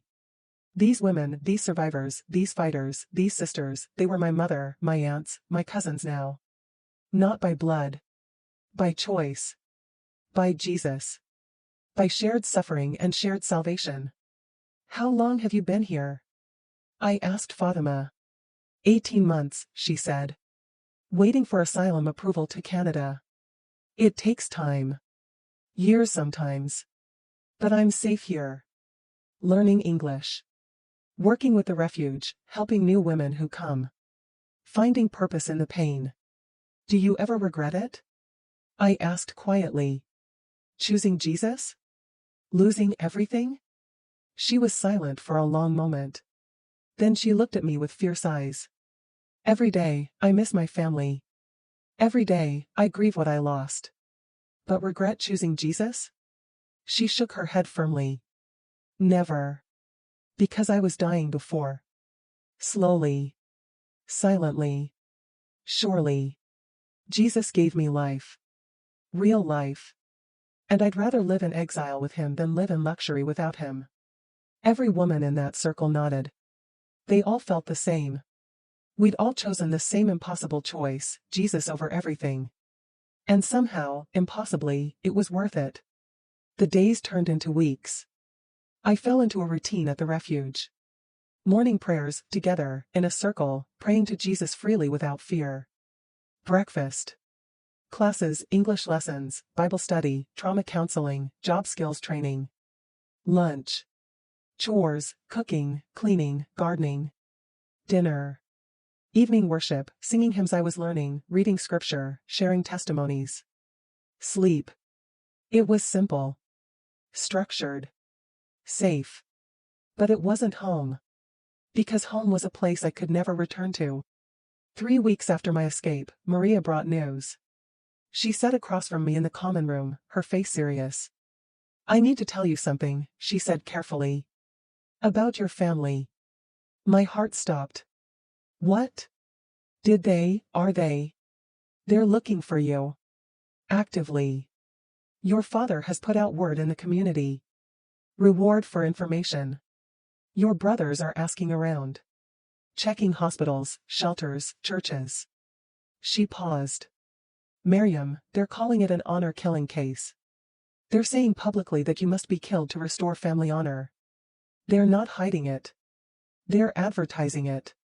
I felt sick. Which means every Muslim in the region knows your face. Knows your story.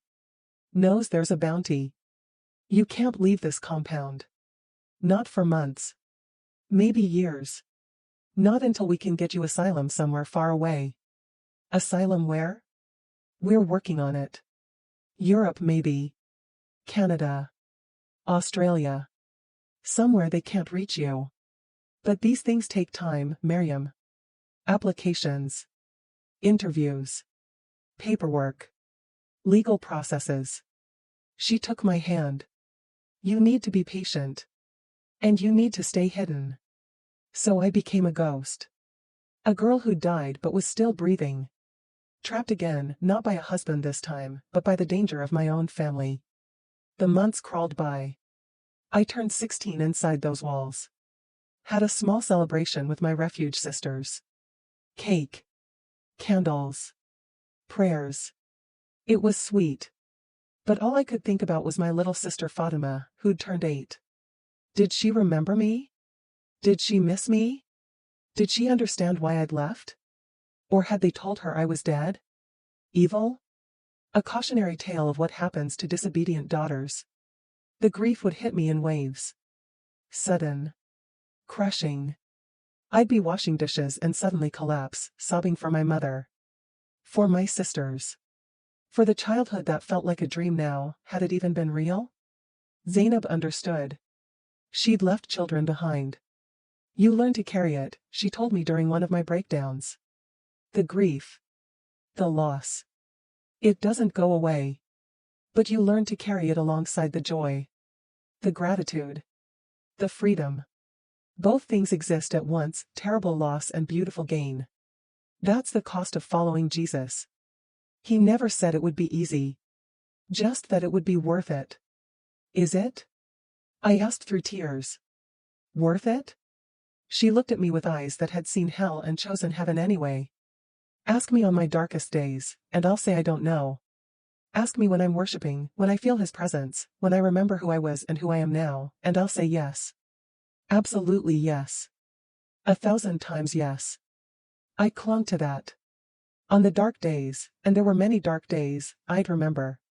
Remember the knife shattering. Remember Jesus standing between me and death. Remember His voice, "She is mine. I belong to Him." And nothing, not grief, not loss, not exile, not death, could change that. 7 months after my escape, news came that changed everything. Aisha had run away. The third wife. My friend. The one who'd warned me. Who'd cried for me. Who'd witnessed the miracle. She'd left Sheikh Abdullah. Left the house.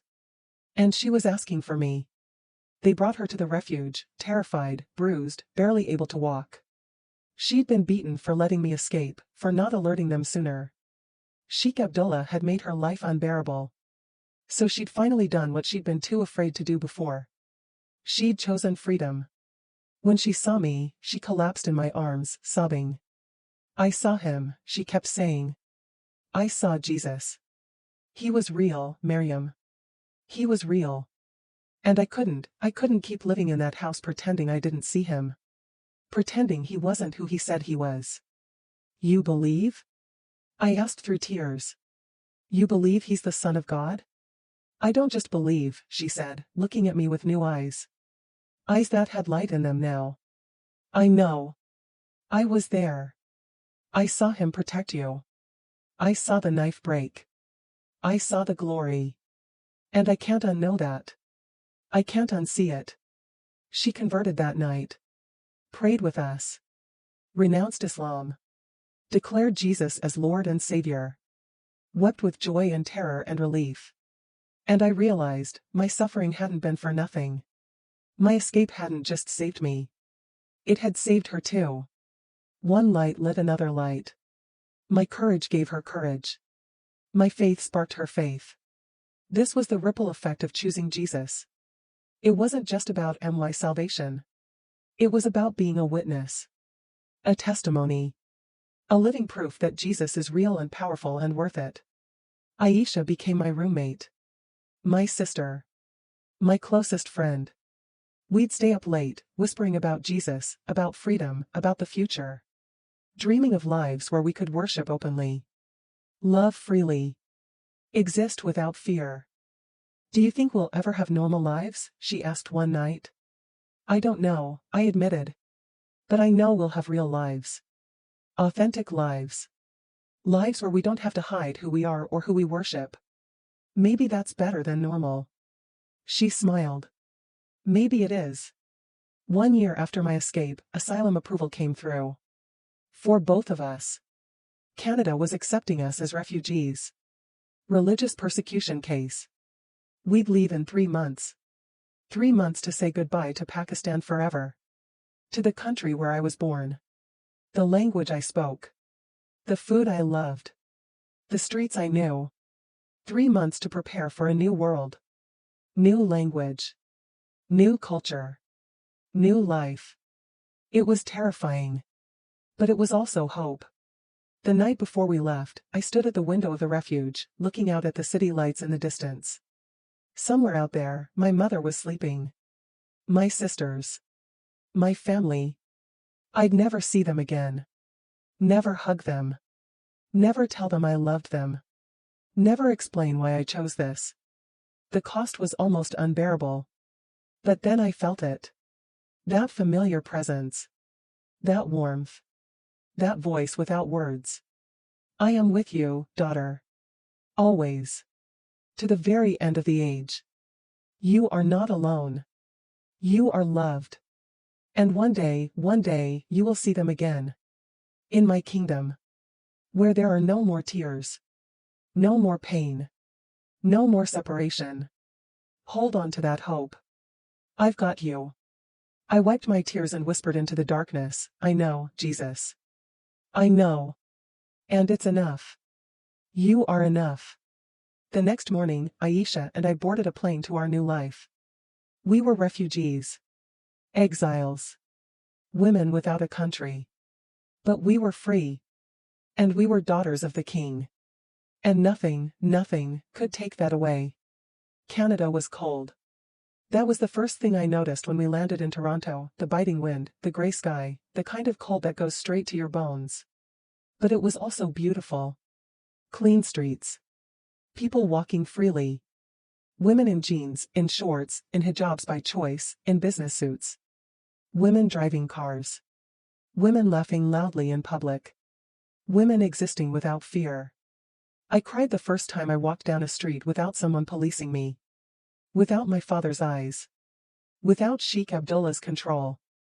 Without fear of being grabbed, beaten, killed for being in the wrong place. I just walked. Down a sidewalk. Past shops and cafes. And I was free. Aisha and I were placed in a women's transition home, another refuge, but this one focused on helping refugee women integrate into Canadian society. We shared a small apartment with 2 other women, one from Syria, one from Afghanistan. All of us running from different versions of the same nightmare. All of us learning what freedom actually looked like. The first months were brutally hard. Everything was different. The language, yes, we'd learned some English at the refuge in Pakistan, but living in English was different. The culture, the directness, the informality, the way women spoke to men as equals. The cold, oh God, the cold. Winter in Canada was something I'd never experienced. Snow that buried cars. Ice that made walking treacherous. Darkness that came at 4 p.m. But there was also kindness. A local church sponsored us, helped us get IDs, open bank accounts, find jobs, navigate the healthcare system.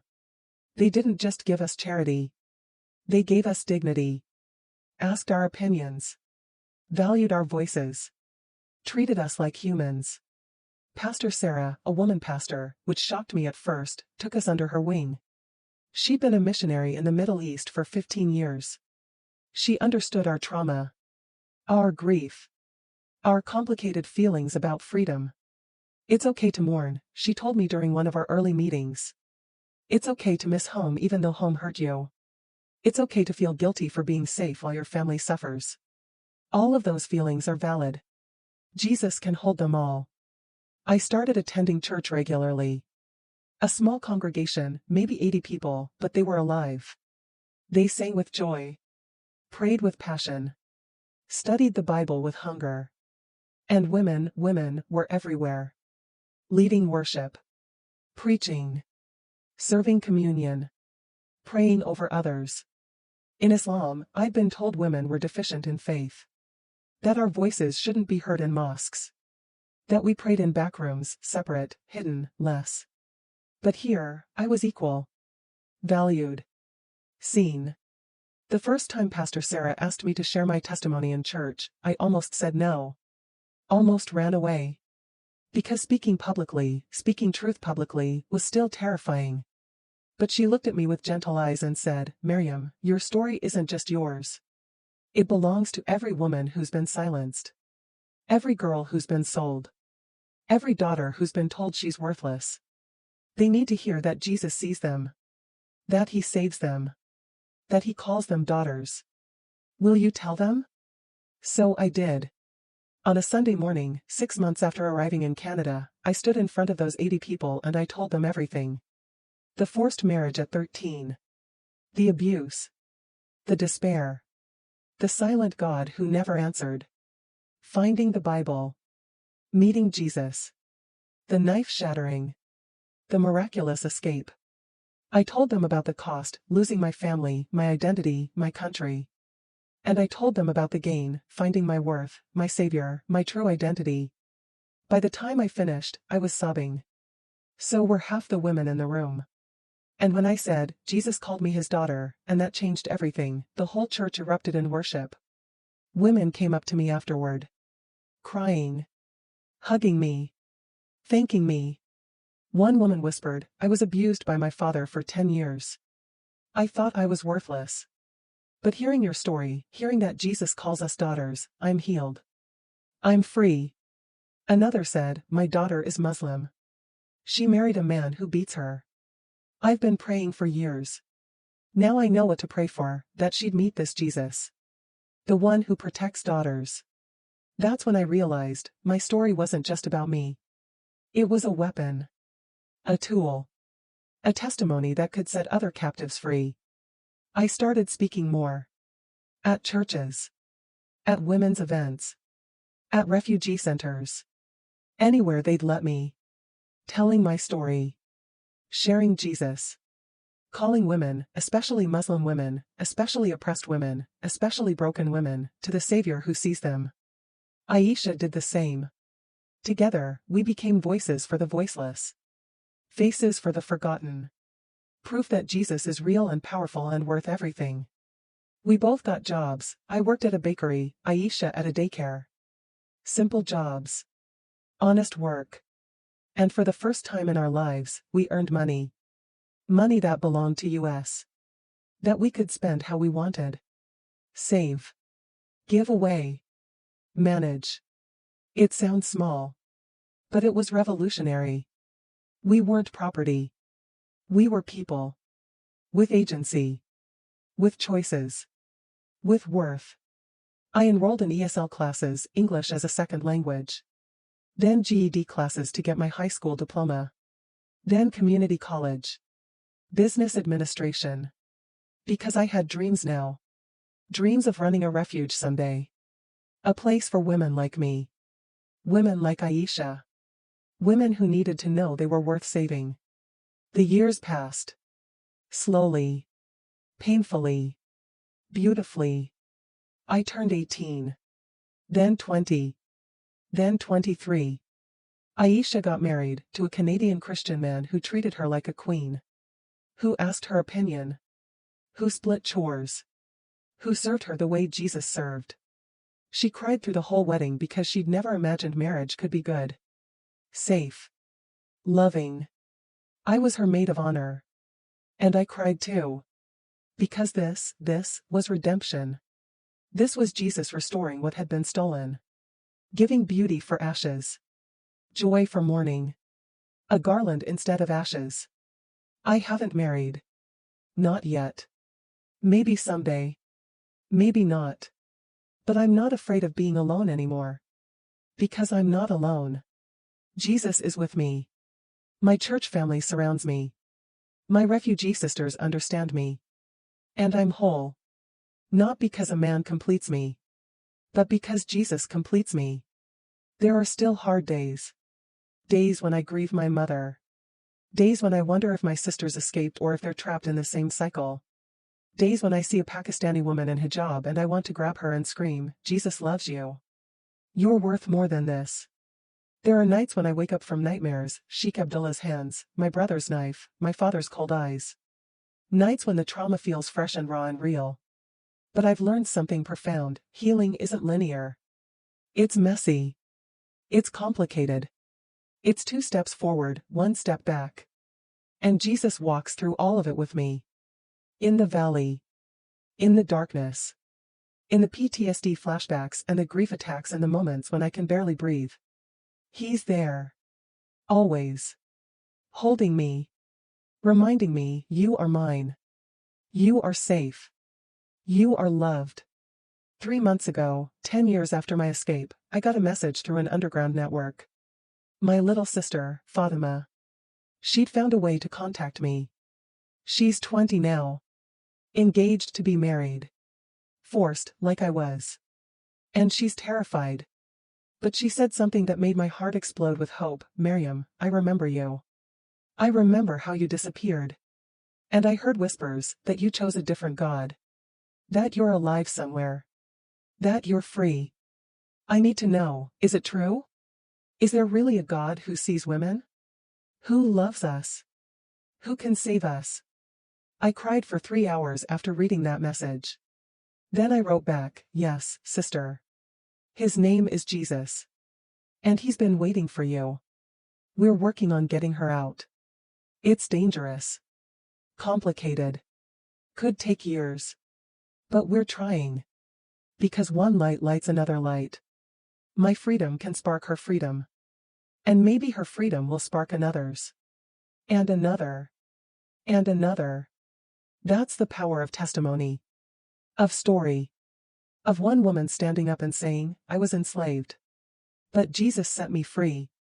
So let me speak directly to you now. Sister. Daughter. Woman watching this. Maybe you're Muslim. Maybe you're in a forced marriage. Maybe you're being abused. Maybe you're trapped. Maybe you've been told your whole life that you're less than, worth half a man, deficient in faith, created to be controlled. Let me tell you the truth, you are a lie target. Every single thing you've been told about your worth is a lie from the pit of hell. You are not deficient. You are not less than. You are not property. You are not a burden. You are not defined by your virginity or your obedience or your ability to produce sons. You are a daughter of the Most High God. You are fearfully and wonderfully made. You are crafted in the image of God Himself. You are loved with an everlasting love. You are worth the blood of Jesus Christ. He died for you. Not because you earned it. Not because you were good enough. But because you are priceless to Him. The God of the universe, the real God, the living God, He sees you. He knows your name.